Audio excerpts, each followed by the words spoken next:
আসসালামু আলাইকুম। আজকে আমি সকাল সকাল ঘুম থেকে উঠেই দেখি আমার বান্ধবী আমার জন্য এই ছোট ফুচকাগুলো কিনে এনেছে। আর আমি ঘুমিয়েছিলাম, ও এসেই আমাকে উঠিয়েছে। আর এই ফুচকাগুলো আমার অনেক পছন্দ। তো আমি আমার ফ্রেন্ডকে ফুচকা খেয়েই মেহেদি দেওয়া শুরু করে দিই। আর এই তো আমার মেহেদি দেওয়া কমপ্লিট। আর ও খুব সিম্পল ডিজাইন পছন্দ করে, তাই একদম সিম্পল ডিজাইনই দেওয়া হয়েছে। আমাকে অনেক দিন ধরেই বলতেছিল যে এরকম সিম্পল ডিজাইনের কিছু মেহেদি দিবে হাতে, কিন্তু আমি আমার শ্বশুরবাড়ি যাওয়ার কারণে আর মেহেদি দেওয়া হয় না। তো ফাইনালি আজকে আমি মেহেদি দিয়ে দিলাম। তো তারপরে দুপুরে খাওয়া দাওয়া করেই বিকেলে বের হয়ে যাই। আর আজকে আমি যাব নাইমা আপুদের বাসায়। আজকে যাব নাইমা আপুকে মেহেদি পরাতে। অনেক দিন হয়ে গিয়েছে নাইমা আপুকে মেহেদি পরানো হয় না, তাই আজকে ফাইনালি আমি আপুকে মেহেদি পরাতে যাচ্ছি। আর এই তো চলে আসলাম আপুদের বাসায়। তারপরে একটু গল্প করেই আমরা মেহেদি দেওয়া শুরু করে দিই, যেহেতু লেট হচ্ছিল আর রাত হয়ে গেলে বাসায় ফিরতে লেট হবে।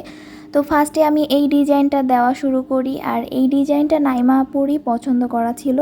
তো আমি চেষ্টা করতে থাকি যে আপু যেই ডিজাইনটা আমাকে দেখিয়েছে সেম টু সেম ওই রকম করতে। তো আমি ট্রাই করি আমার বেস্টটা দিয়ে।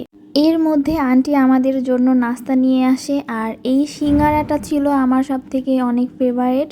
আর তিতলি আপুর বিয়ের সময় এই সিঙ্গারাটা তো আমি খেয়েছিলাম, তো আবারও আন্টি এই সিঙ্গারাটা আনায়। তো আমরা নাস্তা খেয়ে এই ফুল ডিজাইনটা কমপ্লিট করি। আর তারপরে একটু আপু এইভাবে ছবি টবি তুলতেছিল এই ডিজাইনটা। তারপরে আমি আরেক হাতে মেহেদি দেওয়া শুরু করে দিই। আর এই ডিজাইন করার সময় আমার তেমন কোনো ক্লিপ নেওয়া হয় না। তো এই তো ফাইনালি আমার মেহেদি দেওয়ার ডান। মেহেদি দেওয়া শেষ করেই আমরা দুজনে একটু ভিডিও ফটো এগুলো নিতে থাকি, কারণ আমাদের পেজে দিতে হবে। আর আমার পেজে দিতে হবে বিশেষ করে, তাই আপু অনেক সুন্দর করে আমাকে ভিডিও করে দিচ্ছিল। আর আমার থেকে আপু অনেক সুন্দর ভিডিও করে, আমার তেমন কোনো আইডিয়া নেই। তো এই ভিডিওগুলো আমরা দুজনে করতেছিলাম। আজকের করা আমার দুইটা ডিজাইনের মধ্যে আপনাদের সবথেকে বেশি কোন ডিজাইনটা ভালো লেগেছে এটা কিন্তু আমাকে অবশ্যই কমেন্টস করে জানাবেন। আর আমাদের পেজে কিন্তু বেশি বেশি অ্যাক্টিভ থাকলেই পেয়ে যাবেন ফ্রি মেহেদি পরার সুযোগ। প্রতি সপ্তাহে একজন করে উইনার নির্বাচন করা হবে, আর ওই একজনকে আমরা ফ্রিতে মেহেদি পরিয়ে দিব। তাই আমাদের পেজে বেশি বেশি অ্যাক্টিভ থাকুন। আর আমাদের পেজে কিন্তু ব্রাইডাল প্যাকেজের উপরে 10% ডিসকাউন্ট থাকবে। যারা যারা আমাদের পেজে ব্রাইডাল মেহেন্দি পড়তে চাচ্ছেন তারা এখনই বুকিং করে ফেলুন। তো সবাই ভালো থাকবেন। আল্লাহ হাফেজ।